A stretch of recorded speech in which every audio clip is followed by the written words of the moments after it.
نحمده ونصلي ونسلم على رسوله الكريم أما بعد فأعوذ بالله من الشيطان الرجيم بسم الله الرحمن الرحيم قد خلت من قبلكم سنن فسيروا في الأرض فانظروا كيف كان عاقبة المكذبين هذا بيان للناس وهدى وموعظة للمتقين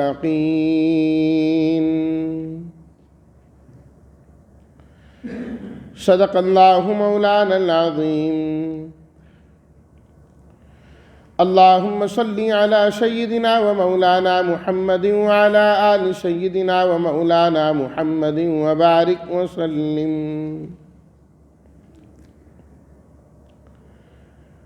قد خلت گزر چکے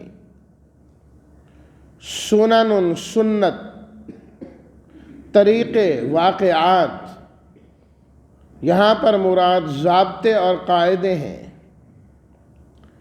سیرو چلو پھرو تم عاقبت انجام المکذبین جھٹلانے والوں کا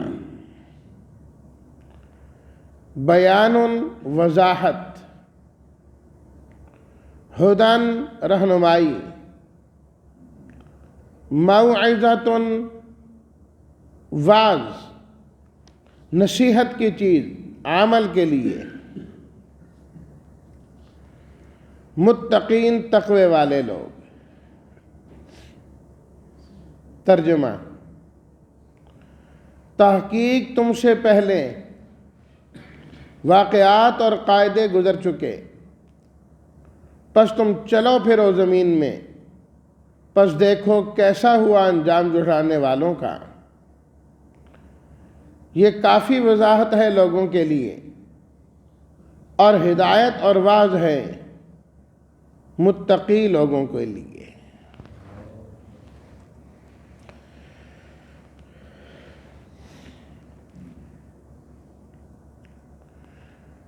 پہلی آیت میں اللہ تعالیٰ نے تخویف کو بیان فرمایا متنبہ کرنا اور ڈرانا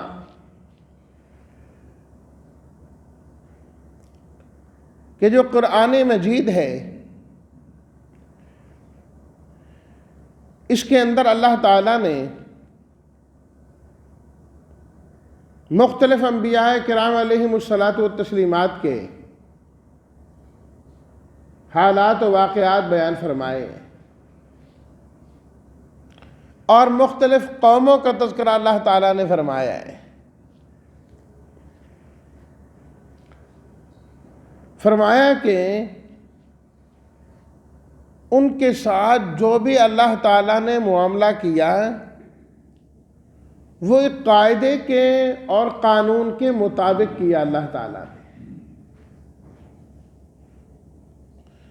وہ قاعدے وہ قوانین اللہ تعالیٰ کے بدلتے نہیں ہیں فَلَن تَجِدَ لِسُنَّتِ اللَّهِ تَبْدِيلًا وَلَن تَجِدَ لِسُنَّتِ اللَّهِ تَحْوِيلًا ایک ہی آیت میں دو مرتبہ اللہ تعالیٰ نے فرمایا اللہ تعالیٰ کے قانونوں کو بدلنے والا کوئی نہیں ہے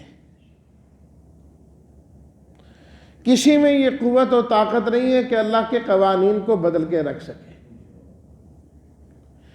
جو کامیابی کے اصول تھے وہ آج بھی ہیں جو ناکامی کے طریقے تھے آج بھی وہ ناکامی کے طریقے ہی ہیں ایسا نہیں ہے کہ جو کل کے ناکامی کے طریقے تھے آج وہ کامیابی کے طریقے ہو گئے اور کل جو کامیابی کے طریقے تھے وہ آج ناکامی کے طریقے ہو گئے یہ ہرگز نہیں ہو سکتا اللہ تعالیٰ کے قوانین قاعدے اسی طریقے سے پختہ اور مضبوط ہیں اور پکے ہیں اور قیامت کی صبح تک جائیں گے اب ہر ایک نے اس آئینے کے اندر اپنے آپ کو اور اپنے چہرے کو دیکھنا ہے،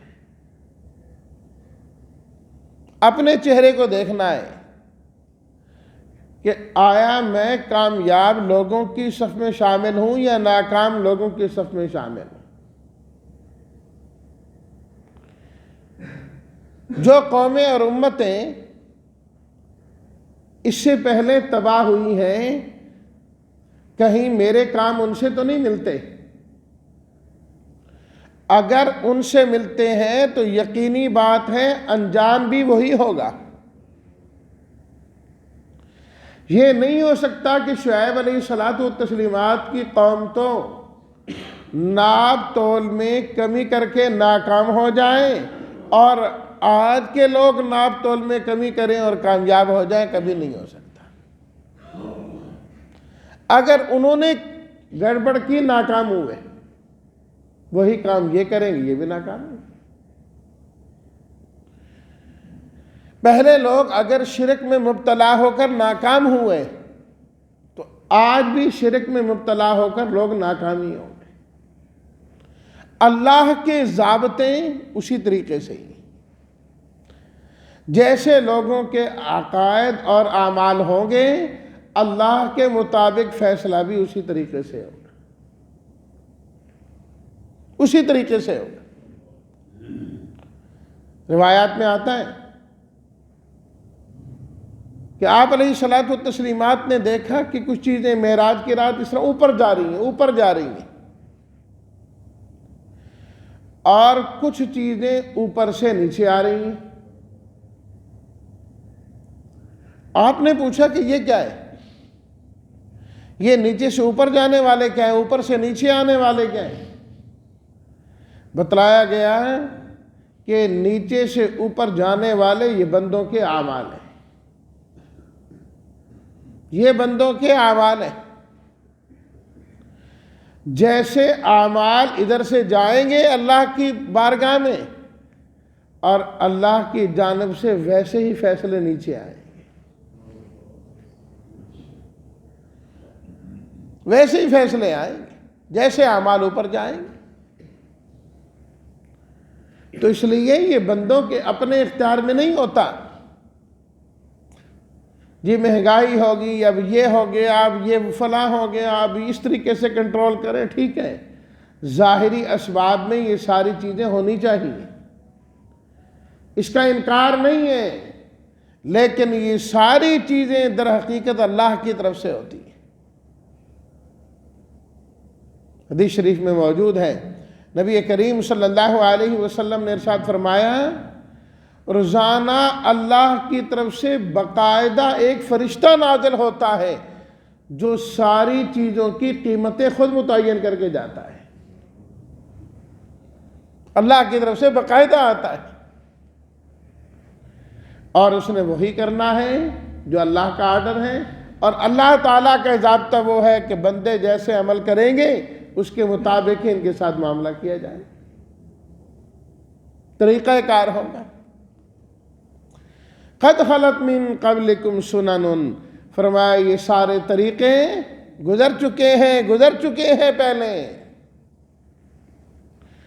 فسیروا فی الارض، فرمایا ذرا تم بھی زمین میں چل پھر کر دیکھو نا، چل پھر کے دیکھو۔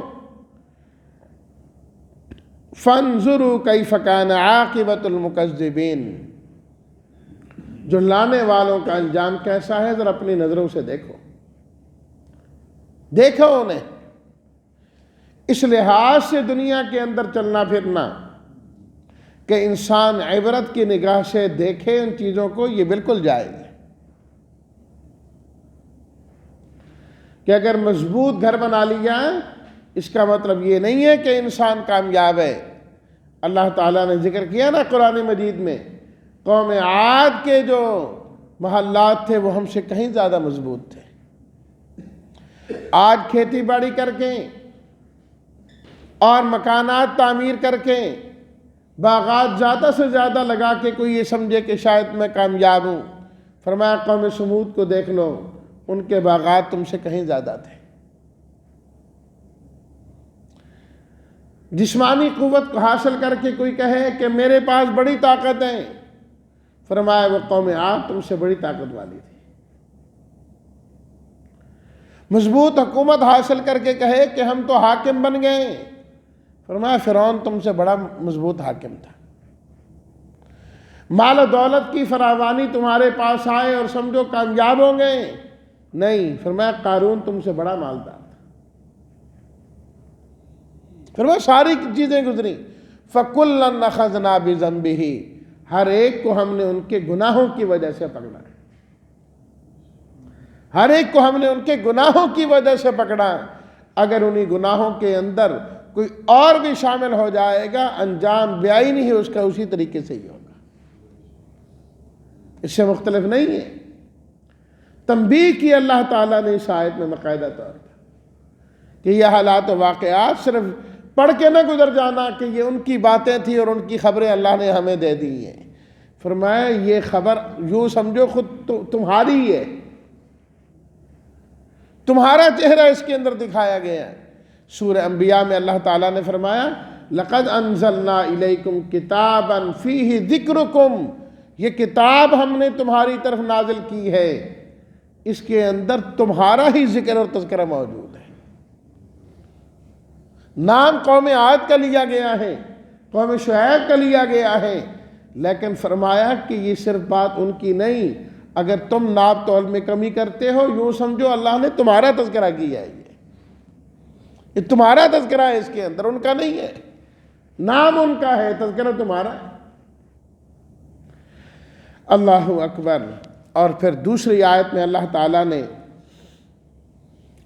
قرآن مجید کے متعلق فرمایا ھذا بیان للناس وہدی وموعظۃ للمتقین، تین چیزیں ذکر فرمائی قرآن مجید کے متعلق۔ پہلی چیز فرمائی بیان للناس، فرمایا کہ لوگوں کے لیے اس کے اندر اللہ کی جانب سے بڑی وضاحت کر دی گئی ہے، بڑا واضح پیغام دے دیا گیا ہے اللہ کی جانب سے، اس کے احکام و مسائل کو کوئی مخفی نہیں رکھا گیا، مجمل نہیں رکھا گیا، پوشیدہ نہیں رکھا گیا، اللہ تعالیٰ نے احکام و مسائل کھول کھول کر بیان کیے، کھول کھول کر بیان کیے، اور بلکہ فرمایا نصرف الآیات، ہم آیات کو بار بار پھر پھر کے بار بار بیان کرتے ہیں، بار بار بیان کرتے ہیں تاکہ لوگوں کے سامنے بات کھل کر آ جائے۔ قرآن مجید میں اللہ تعالیٰ نے جس چیز کو کھول کر واضح طور پر بیان کر دیا، اس چیز پر اسی طریقے سے ایمان لانا ضروری ہے، اسی طریقے سے ایمان لانا ضروری، اور بنیادی چیزیں جتنی بھی ہیں اللہ نے وہ سب کی سب قرآن مجید کے اندر بیان فرما دی۔ تبیانا لکل شیء، فرمایا کہ یہ قرآن مجید ہر چیز کو واضح کر دینے والا ہے، بنیادی چیزیں ساری اس نے واضح کر دی۔ دوسرا جملہ فرمایا، دوسری صفت قرآن کی، فرمایا وہدن، جو قرآن مجید ہے یہ ہدایت ہے، از اول تا آخر اللہ تعالیٰ نے اسے بنایا ہی ہدایت ہے۔ انسان ہر وقت اللہ تعالیٰ سے ہدایت مانگتا ہے، اہدنا الصراط المستقیم، اہدنا الصراط المستقیم، فرمایا یہ قرآن سارا کا سارا ہے ہی ہدایت ہے۔ ہدایت کا معنی کیا ہوتا ہے؟ راستہ دکھانا اور راستے پر چلانا، راستہ دکھانا اور اس پر چلانا۔ اہدنا الصراط المستقیم، اے اللہ جو سیدھا راستہ ابھی تک اگر ہم نہیں دیکھ پائے تو ہمیں دکھا بھی دے، اور یا اللہ پھر اس پر چلا بھی دے اور استقامت کے ساتھ اس پر قائم و دائم بھی رکھ دے۔ تو قرآن مجید ہر چیز واضح کر کے دکھا دیتا ہے، رہنمائی کرتا ہے انسان کی، ساری ہدایت قرآن میں ہے، غیر قرآن میں اللہ نے ہدایت نہیں رکھی۔ تیسری صفت قرآن مجید کی اللہ تعالیٰ نے بیان فرمائی، وَمَوْعِظَةٌ، کہ یہ قرآن مجید نصیحت کی چیز ہے، نصیحت کی چیز ہے، واعظ کرنا. اور نصیحت کیا کہتے ہیں نا جی، کوئی کسی نیک آدمی کو ملیں، بزرگ آدمی کو ملیں تو کہتے ہیں کوئی نصیحت کر دیں جی، یعنی خیر خواہی کی بات جس پر میں عمل کرنے والا ہوں. تو ہدایت کا تعلق علم کے ساتھ اور موعظہ کا تعلق عمل کے ساتھ. فرمایا کہ قرآن مجید علم کے اعتبار سے بھی کامل ہے اور اعمال اور عمل کے اعتبار سے بھی کامل ہے. دل کا موم ہونا، دل کا صاف ہونا، یہ واضح ہے. دوسرے کا فرمایا اللہ تعالیٰ یا ایھا الناس قد جاءتکم موعظۃ من ربکم وشفاء لما فی الصدور، کہ یہ قرآن مجید سینوں کے لیے شفا ہے، انسان کے اندر کو صاف کرتا ہے، انسان کا اندر کا جو گند ہے وہ نکلتا ہے. اور آپ جانتے ہیں کہ جب کسی چیز کا زنگ اتارنا ہو تو لوہے کا خاص طور پر تو اس کو بھٹی میں ڈالا جاتا ہے، لوہے کو نرم کیا جاتا ہے، پھر صفائی ہو جاتی ہے. فرمایا کہ انسان کا دل اگر نرم کرنا ہو تو وہ قرآن مجید کے ذریعے سے ہوگا. ہدایت اور واعظ اسے قرآن سے ملے گا. جتنا قرآن پڑھتا چلا جائے گا زنگ اترتا چلا جائے گا، صاف ہوتا چلا جائے گا انسان کا دل. آپ علیہ الصلوۃ والتسلیمات نے ارشاد فرمایا ان القلوب تصدع، انسانی دلوں کو زنگ لگ جاتا ہے جس طریقے سے لوہے کو زنگ لگ جاتا ہے. عرض کیا گیا کہ لوہے کو زنگ لگ جائے تو ہمیں معلوم ہے کہ اسے کیسے صاف کرنا ہے. اگر دلوں کو زنگ لگ جائے تو کیسے صاف کیا جائے گا؟ آپ نے فرمایا ایک موت کو کثرت کے ساتھ یاد کیا کرو اور دوسری چیز قرآن مجید کی تلاوت کثرت کے ساتھ کیا کرو. جتنی قرآن مجید کی تلاوت کثرت کے ساتھ ہوتی جائے گی، قرآن پڑھا جائے گا، قرآن سے تعلق جوڑا جائے گا، انسان کا دل اتنا صاف ہوتا چلا جائے گا. اور جب دل صاف ہو جائے گا للمتقین تو انسان متقی بننے والا ہو، متقی بن جائے گا. جس کے لیے ذکر کیا نا پیچھے کہ جنت متقی کے لیے تیار ہوئی، متقی یہ لوگ ہیں. فرمایا دل صاف کر لو قرآن سے، تمہیں تقوی نصیب ہو جائے گا.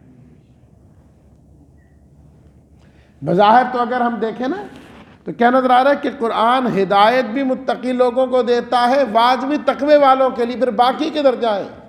حقیقت یہ نہیں، حقیقت یہ ہے کہ جو قرآن سے ہدایت حاصل کرے گا، نصیحت حاصل کرے گا، دل اس کا صاف ہوگا للمتقین، وہ تقوی والا بن جائے گا.